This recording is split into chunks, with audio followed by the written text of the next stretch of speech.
Karawang, kota pangkal perjuangan, di mana para petani dan pekerja industri banyak mencari penghasilan.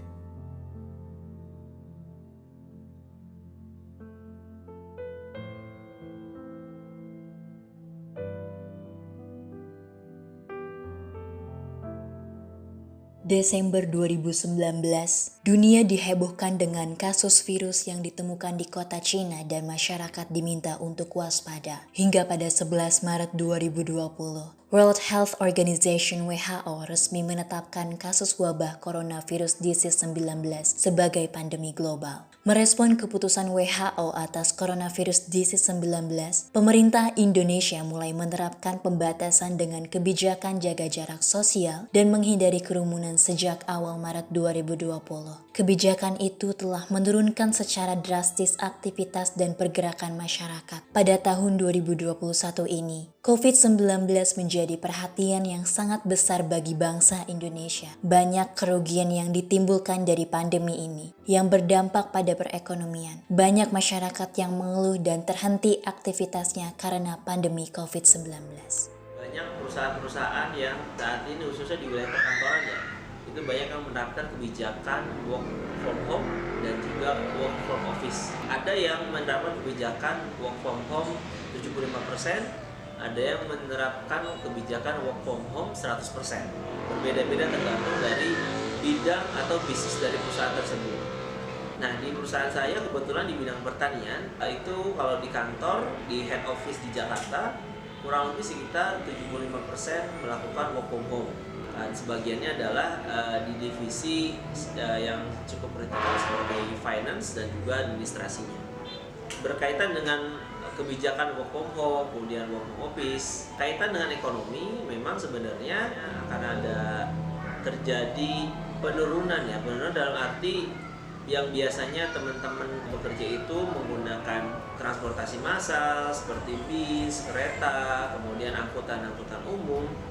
Yang jelas ini akan menurun karena banyak yang mereka bekerja di rumah, tidak terlalu banyak mobilitas, sehingga kita mungkin berdampak pada penghasilan orang-orang atau masyarakat kita yang memang dia bekerja di bidang yaitu supir angkot, kemudian ojek, ada juga pedagang-pedagang, karena memang banyak karyawan yang bekerja di rumah. Bicara dengan kinerja antara work from home atau work from office, pribadi saya sendiri, saya lebih prefer untuk work from office, karena di kantor itu kita dipaksa untuk bekerja, karena memang di sana wadahnya, tempatnya untuk bekerja, bukan untuk bersantai-santai.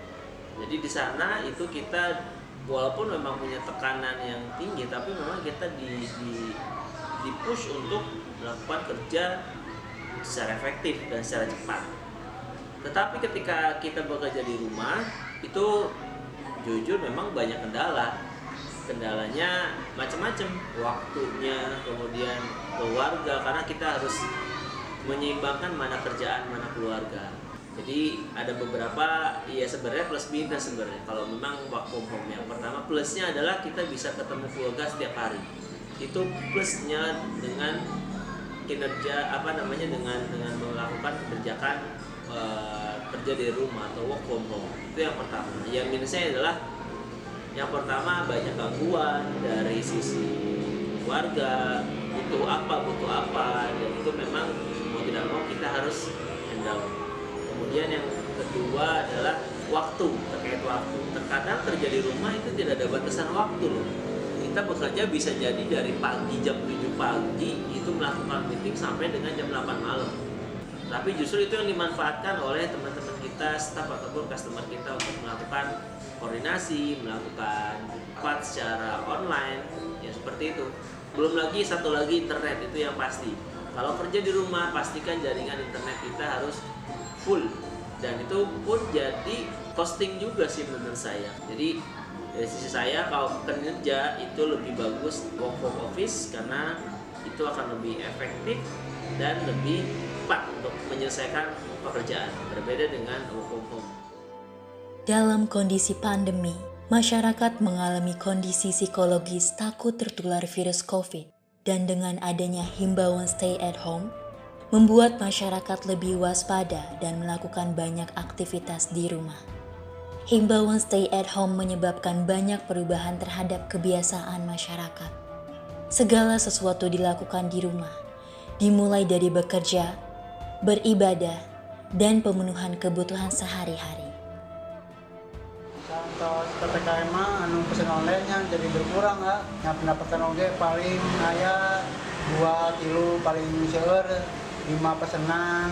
Makan oge turun drastis ya. Pendapatan paling ageng sehari 400 ke paling ageng ya. Hari-hari biasa sebelum PPKM mah nyampe 800 juta 200. Nah, seorang sih makan di dia. Alasannya emang nyaman gitu, nyaman, tempatnya bersih, nyaman untuk ngobrol, gitu tempatnya. PPKM sepinya, kadang-kadang rame lah, mau aya rombongan unggul lah, mau aya rombongan di pabrik gitu, atau di mahasiswa kayak sekaya pada dia. Namun ngaruh pisan karena pendapatan, karena pesanan oge. Apa yuna, semuanya yang seperti biasa dulu ya, lancar lah, usahanya biasa dikejar-kejar, sehingga itu tak seperti buronan gitu, seolah-olah kurang teh tempat menyebarkan eta pandemi gitu tuh. Bukannya kadang-kadang lamun si bapak ayahnya keduanya di pagi, tapi ke sendiri mah di sore ya di tabu tilu sampai jam 10 sampai jam 11 malam tutup kadang-kadang ramai, kadang sepi pisan. Jadi menuna di Kirangan ada ya, saya juga kan bubur jarang ada mah, cemilan jarang. Menu paling laku pisannya mie ya, andalan di Indonesia. Ini sekalian pancong sama roti bakar. Mie oge kadang-kadang mah ada kalau di kegiatan mah rugi. Soalnya supaya nuatan BRT ya, kasbon teh dan bayar nama iraha deh gitu. Dan pendapatannya kadang-kadang pusplos ya, kadang-kadang pas kangge belanja doang oke. Terus alhamdulillah ya. Kegiatan pergi ke pasar untuk membeli kebutuhan makan sehari-hari dialihkan menjadi pembelian online. Kegiatan berkumpul dan bersosialisasi dialihkan menjadi menatap layar. Perubahan itu menurunkan pola konsumsi masyarakat terhadap produk hasil UMKM dan membuat pelaku ekonomi kian terpuruk.